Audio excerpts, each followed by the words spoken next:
Chaque famille riche a ses zones d'ombre, mais celle des Moreau était recouverte d'une obscurité totale. Quand ils ont été retrouvés, l'opulence de leur domaine contrastait violemment avec le vide absolu de leur coffre. La fortune familiale avait disparu, volée, et avec elle, toute trace de l'auteur. L'inspecteur a passé près d'1 an sur cette affaire. Il a sondé la vie des victimes, de leurs associés d'affaires, de leurs rivaux. Rien. Aucune porte forcée, aucune trace ADN étrangère, pas le moindre indice d'effraction. Le crime parfait, sans coupable, sans mobile évident, à part l'argent. L'affaire est restée dans les dossiers comme un mystère insoluble, le vol fantôme.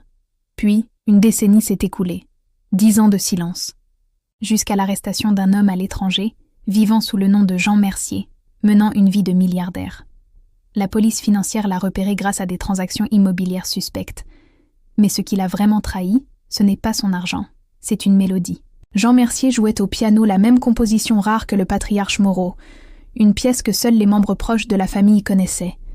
Face à la pression, il a craqué. Son vrai nom ? Robert Moreau. Le cousin déshérité, effacé des archives familiales des années plus tôt. Il n'avait jamais été invité aux fêtes. Il n'avait jamais été soupçonné. L'argent, il l'avait pris. Mais pour le meurtre, il a juré qu'il n'avait fait qu'entrer, trouver ses parents déjà morts, et, dans un moment de rage froide, s'emparer de ce qu'il croyait être son dû. Le crime n'était pas le vol, le crime était l'oubli. Et Robert avait attendu 10 ans pour que le monde entier se souvienne de lui.